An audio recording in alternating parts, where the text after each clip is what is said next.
சின்ன மருமகள் சீரியல்ல நாளைக்கு உண்டான எபிசோடுக்கு உண்டான ப்ரமோ தான் இந்த வீடியோவில் பார்க்க போகிறோம். லாஸ்ட் வீக் பார்த்தீங்க அப்படின்னா அந்த குழந்தைய வந்து எப்படியாவது வந்து தேடி கண்டுபிடிச்சி பண்ணணும் அப்படிங்கிறதுனால வந்து அந்த குழந்தை எங்கே இருக்குது அப்படிங்கிற ஒரு விஷயத்த வந்து கருப்பு மூலமாக கண்டுபிடிச்சிட்டாங்க. இப்போ எப்படி அப்படின்னா குழந்தை கிடைச்சதுல வந்து எல்லாருமே வந்து ரொம்ப சந்தோஷமா இருக்காங்க. அதாவது வந்து ஈஸ்வரி, சித்ரா, ஐஸ்வர்யா இவங்களை தவிர மீதி எல்லாருக்குமே வந்து குழந்தை கிடைச்சிச்சு அப்படிங்கிற ஒரு சந்தோஷம் வந்து எல்லாருமே வந்து ரொம்ப மிகப்பெரிய ஒரு சந்தோஷமா இருக்காங்க எல்லாருமே. சேது வந்து அந்த குழந்தைய முதல் தடவையை வந்து எடுத்து கொஞ்சறாரு. இதை பார்த்தோன்னே வந்து யாருமே எதுவுமே பேச முடியாம நிக்கிறாங்க. கருப்புக்கும் மலருக்கும் தான் வந்து ரொம்ப சந்தோஷம். ஏன்னா எப்படியாவது வந்து இந்த குழந்தைய வந்து சேது வந்து ஏத்துக்கணும் அப்படிங்கிற ஒரு விஷயத்துக்காகத்தான் இதெல்லாம் பண்ணியிருக்கிற மாதிரி கதை கொண்டு வராங்க. இப்போ சேது வந்து குழந்தைய ஏத்துட்டாரு. ஆனா இந்த குழந்தை காணோம், ஹாஸ்பிட்டல்ல இருந்து கடத்திட்டாங்க அப்படிங்கிற மாதிரி விஷயங்கள் எல்லாம் சுத்தி வளைச்சு கொண்டு வந்திருக்காங்க. இதுல யார் இந்த வேலையை செஞ்சது அப்படிங்கிற ஒரு விஷயம் இருக்கு. எல்லாருமே வந்து ஐஸ்வர்யா கடத்திட்டா, ஈஸ்வரி மூலமா தான் அந்த குழந்தை காணாம போச்சு அப்படிங்கிற மாதிரி விஷயங்கள்லாம் வந்து போயிட்டு இருக்கு. ஆஸ்பத்திரியில இருந்து காணாம போனது ஃபர்ஸ்ட் வந்து எப்படின்னா மலர் இவங்க காவியா மூலமா அந்த குழந்தை கிடைக்கும் அப்படின்னு சொல்லி எதிர்பார்த்தாங்க. அடுத்தது வந்து ஈஸ்வரி தான் இந்த குழந்தையை கடத்திருப்பாங்க அப்படிங்கிற ஒரு விஷயம் வெளியே வரும் அப்படின்னு சொல்லி நினைச்சாங்க.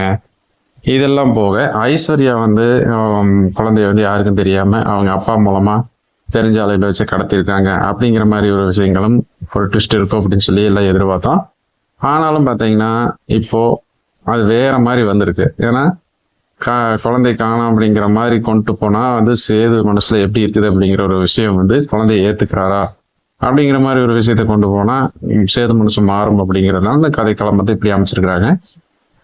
அது வந்து கடைசியா போன வாரத்தில் பார்த்தீங்க அப்படின்னா லாஸ்ட் எபிசோட்ல குழந்தை காணோம் அப்படின்னு சொல்லி வந்து எல்லாருமே தேடி பயங்கரமா பரபரப்பா எல்லாருமே தேடிட்டு இருக்கும்போது கடைசியா யாருமே எதிர்பார்க்காத ஒரு விஷயமா கொண்டு வந்து முடிச்சிருக்காங்க. அதாவது வந்து வீட்லயே வந்து கெஸ்ட் ஹவுஸ்ல குழந்தை இருக்கிற மாதிரி கொண்டு வந்திருக்காங்க. அது வந்து கருப்பு வந்து அவர் உண்டான டைலாக் பேசி அவர் வந்து சேது மனசுல வந்து எல்லாருமே நல்லா புரியும்படியா வந்து சேது மூலமா கருப்பு மூலமா சொல்ற மாதிரி கதை கொண்டு வந்திருக்காங்க. கருப்பு பயங்கரமா வந்து அந்த விஷயத்துல பேசி சேது வந்து கோவப்படுத்துற மாதிரி பண்ணி அதுக்கப்புறமா வந்து அந்த குழந்தை இருக்கிற இடத்த வந்து கடைசியா சொல்றாரு. என்ன மாமா சொல்ற அப்படின்னு சொல்லிட்டு வந்து கடைசியா வந்து போய் பார்க்கும்போது வந்து கருப்பு சொல்றது உண்மையாயிருது. எனக்கு குழந்தை வந்து அங்கதான் இருக்கு, ஏன்னா கெஸ்ட் ஹவுஸ் தான் இருக்கு, மலர்கிட்ட தான் குழந்தை இருக்கிற மாதிரி காமிச்சு கதையை முடிச்சிருக்காங்க. லாஸ்ட் எபிசோட் வந்து முடிச்சிருக்காங்க. இனி எப்படி போகும் கதைக்களம் அப்படின்னு பாத்தீங்கன்னா ஃபர்ஸ்ட் வந்து இந்த குழந்தைய கடத்துறது யாரு அப்படிங்கிற ஒரு இதை கொண்டு வருவாங்க.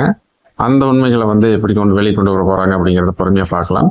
அது வந்து கருப்பு தான் வந்து இந்த மாதிரி பண்ணியிருப்பாரு. கருப்பும் அப்பத்தான் மலர் இவங்க 3 பேத்துக்குமே வந்து தெரிஞ்ச மாதிரி ஒரு விஷயத்த வந்து செஞ்சிருக்கலாம். இல்ல கருப்பு மூலமா எல்லாருமே வந்து ஒன்னா இருக்கிறதுனால வந்து கருப்பு, மோகனா இவங்க மூலமா வந்து அவங்களுக்கு மட்டும் தெரிஞ்சு இந்த மாதிரி விஷயங்களையும் பண்ணியிருக்கலாம்.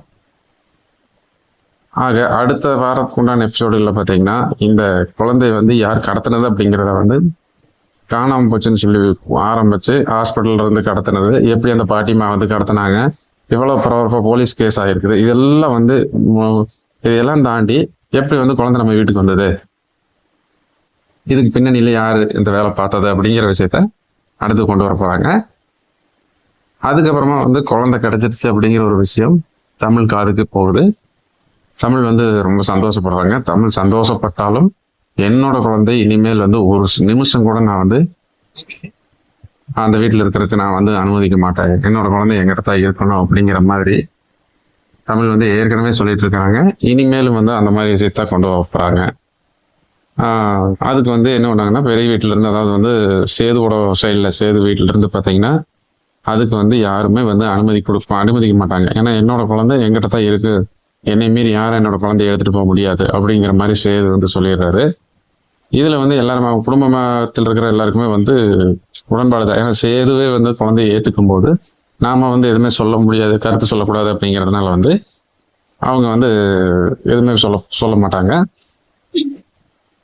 இதுல ஈஸ்வரி, ஐஸ்வர்யா, சித்ரா இவங்க 3 பேர் மட்டும்தான் வந்து ஏதாவது செய்யணும் இனிமேல் அப்படிங்கிற ஒரு விஷயத்த வந்து யோசிக்கிறாங்க. ஈஸ்வரி வந்து போஸ் மூலமா அந்த குழந்தையை கடத்தி ஏதாவது வந்து எங்கேயாவது கொண்டு போய் விட்டுட்டு வர மாதிரி பிளான் பண்ணுவாங்க.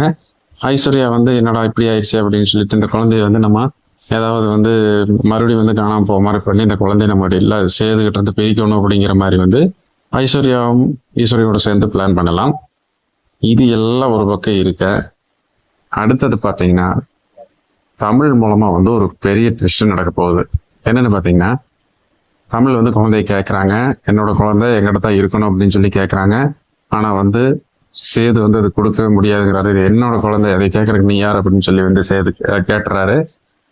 அதனால வந்து ஒரு பெரிய வாக்குவாதம் வருது. தமிழ் வந்து எனக்கு குழந்தை வேணும், கண்டிப்பா நான் ஒரு செகண்ட் கூட நான் எப்படியாவது அந்த குழந்தை இந்த வீட்டுல இருந்து என்னோட குழந்தைய எடுத்துட்டு போயிடுவேன் அப்படின்னு சொல்லி தமிழ் பிடிவாதமா இருக்கிறாங்க. இந்த ஒரு சேதுக்கும் தமிழுக்கும் அந்த குழந்தை விஷயத்துல வந்து பயங்கரமான ஒரு பிரச்சனை மறுபடியும் வருது.